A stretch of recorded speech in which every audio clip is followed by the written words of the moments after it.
All right, everyone, welcome back into another NFL DFS video. Going to be breaking down this fun Sunday night matchup between the Baltimore Ravens and the Pittsburgh Steelers. Really the most fun matchup of Week 18. Lots of interesting stuff here as well for DFS purposes. Let's go ahead and get into it.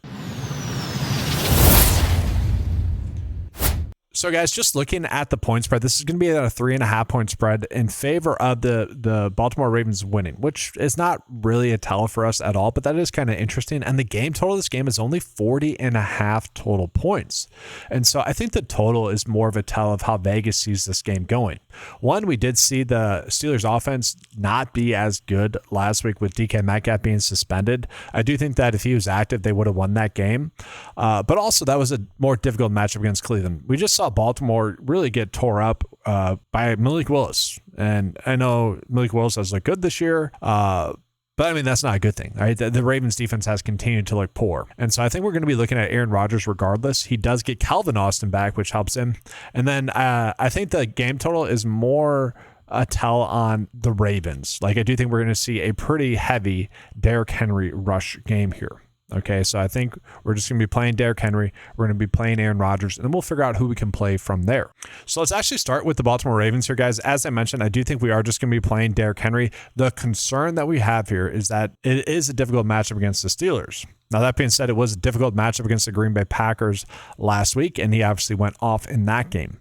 Now, the Packers were a little bit banged up defensively, but still, I think the game plan is simple. Give Derrick Henry the football. The nice thing about kind of Derrick Henry, though, is maybe the Steelers are playing with the lead. Maybe you put Aaron Rodgers in the captain spot, and then you don't even need to play Derrick Henry necessarily. Like, game flow does matter with Henry.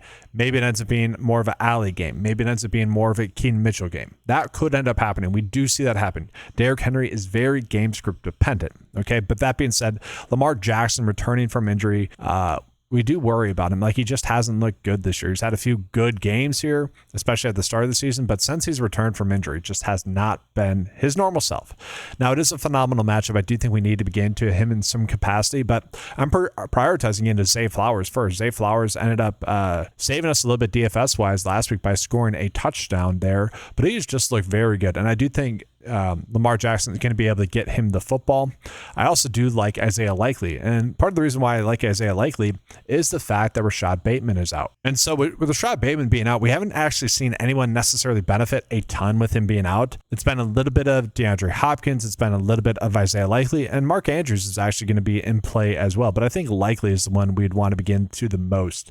And this is a weakness that the Steelers defense has, is guarding opposing tight ends. So that's kind of who I'm looking at the most for the Ravens, but at the same time, Tyler Loop is pretty darn appealing as well. I actually really don't mind the idea of just punting to both the kickers here and trying to get a floor that way, trying to get, like, I don't know, 15 or so DFS points there, because Chris Boswell also draws a pretty good matchup. Okay, now with the season on the line, we do worry a little bit that teams might be a little bit more aggressive going for it in situations. That is a concern. And then we do need to talk about Aaron Rodgers, guys. So the stats might not show it, but he played well again last week. He's been playing extremely well at the back half of the season.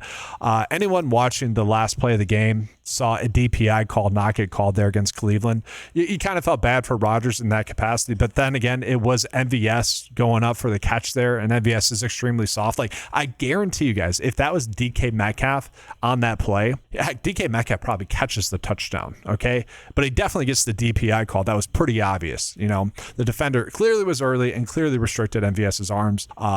And I think if they call that, Steelers win. This game doesn't matter.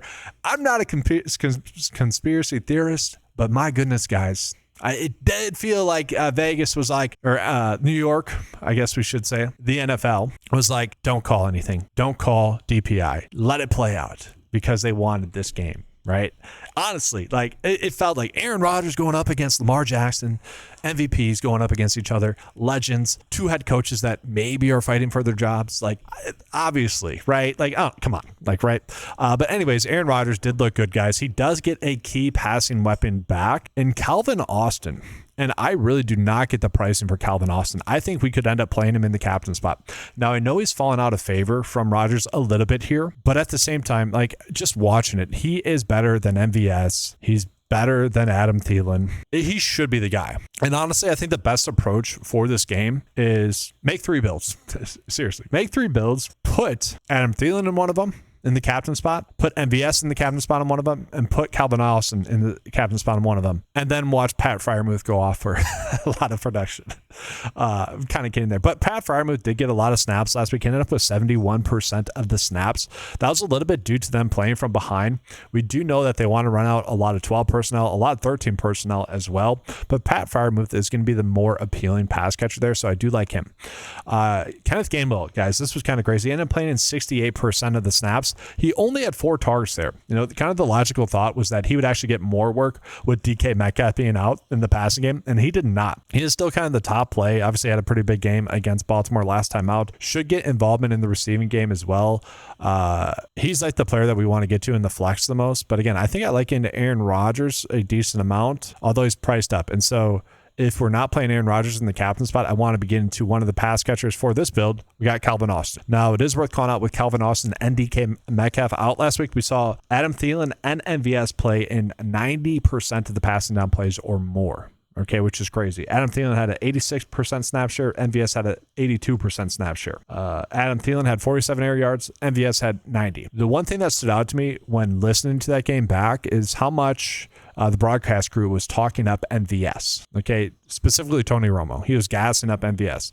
And so typically you catch on to those things. It's like, okay, that was something that they talked about in the pregame meetings. And so with that, we probably do want to begin to MVS.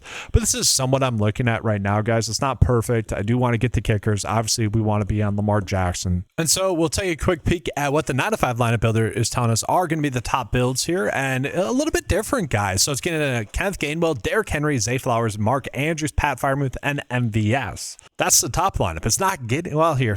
Actually, I didn't sort it. My bad. Let me sort it. Interesting lineup there anyways.